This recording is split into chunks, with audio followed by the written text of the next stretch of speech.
Ho, Tudor-minded people. It's Philadelphia Carrie for Tudor Time Machine. The word I share with you this week is avouch.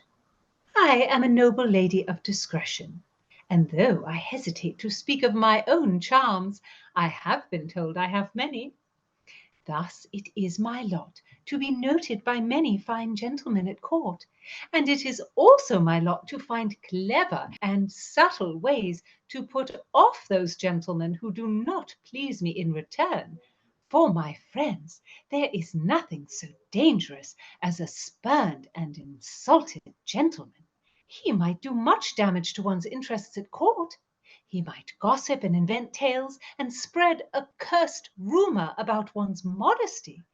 One cannot simply avouch, "Sir, I find you detestable and disgusting, with your rotten breath, your droopy eyelids, and your stuffed codpiece. Persecute me no more." Avouch. How now, Tudor Files? What think you? If you're new here, I'm Gage. I'm Jessica. And we're here with Philadelphia Carrie for Tudor Word of the Week. Don't miss a word, and listen to the Tudor Time Machine Story Project.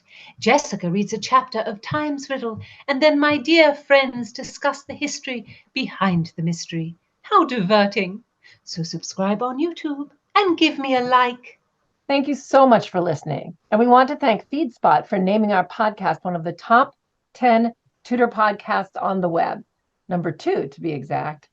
Tudor Files are an amazing bunch. Every one of you has the wit of Rosalind and the heart of Cordelia. Philadelphia, can you give us the spelling of avouch, our word of the week? It is spelled A-V-O-U-C-H. Avouch. And Jessica and I ask Philadelphia to spell the words because we are both terrible spellers. And avouch means to admit something openly and bluntly. So now we use vouch, but to me that's more like you're defending a fact, from your personal experience or kind of expertise. It's kind of lawyerly, formal. Vouch used only in a really serious setting, but in the 16th century, avouch was more commonplace. I mean, it meant to be direct, to lay it on the line. And that was something that was almost impossible to do at court in the 16th century. Well, I mean, now, especially in the West, we value bluntness, like, plain speaking. But I don't think that was so true in the Tudor period. I agree. There was definitely more value in language that hid the meaning. So you had to be in the know. Right. And there was some value in describing things in complicated ways. But of course, in the political world, everyone still tries not to avouch anything. And the play our word comes from is Shakespeare's Macbeth, where there is, of course, much double dealing, betrayal, political maneuvering, murder. I love this play. And there's a reason it has survived as one of Shakespeare's most popular works.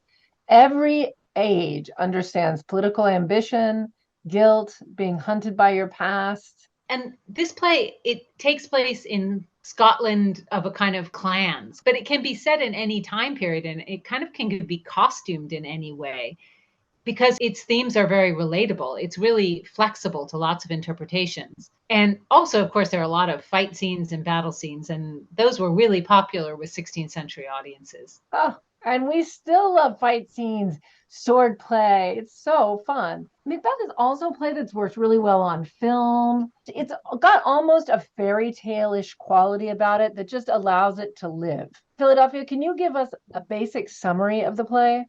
The work is set in Scotland, and Macbeth is a general for the King Duncan. Macbeth meets witches on a deserted plain and is told by the weird sisters that he will be King of Scotland. He tells his wife, Lady Macbeth, about this encounter, and she says they should hurry along this future by killing the king. Oh, it is monstrous! They kill the king, and Macbeth rises, but he and his wife are plagued by guilt. Macbeth must commit more murder to retain his place. He's haunted by the ghosts. Civil war breaks out. Lady Macbeth dies in her mad regret, and at last Macbeth dies in the bloody fight. Oh, it is a most tragic and compelling tale. It really is. And like most of the plays of this period, the story comes from an older source. Shakespeare was not alone in pulling his source material from other tales. It was a very common practice at this time. I first read this tale of the Scottish king in my Holinshed's Chronicles. a 16th century English bestseller. It was a history of the British Isles, which was first published in 1577. Now, these chronicles avouch to be a history, but there's a lot of invention and apocryphal stories and just makes for very good reading. And it made for great material for Shakespeare. Historians don't know exactly when the play was written, but it was probably written after James I took the throne. Oh, yes, indeed. Our King James was most grievously concerned with witchcraft. I shudder at the thought of the weird sisters. And of course, James was Scottish, so choosing a story set in Scotland was a good choice for Shakespeare, who wanted to please his new patron. Or it could have been a bit of a dodgy choice because maybe James was going to take offense at lawless, clannish Scotland where murder, regicide, and all these things could happen. We really don't know if the play was popular at the time or not. There's only one account of it being performed at the Globe in 1610, so it's hard to know. Philadelphia, can you give us Macbeth's speech where he uses the word avouch? With pleasure, Macbeth plots to kill the noble Banquo. Even as Macbeth rises to be king after the murder of Duncan, he is not content. Part of the witch's prophecy was that Macbeth would be king, but Banquo would father a line of kings. Macbeth will kill Banquo to prevent this. He hires murderers and says to them, "So is he mine, and in such bloody distance that every minute of his being thrusts against my nearest of life. And though I could with bare-faced power sweep him from my sight and bid my will avouch it, yet I must not. For certain friends that are both his and mine, whose loves I may not drop, but wail his fall, who I myself struck down, and thence it is that I to your assistance do make love, masking the business from the common eye for sundry weighty reasons." Great speech. That I to your assistance do make love. Hot stuff. Sexy stuff. I mean, wow. The speeches in this play, Macbeth's "Is this a dagger I see before me?"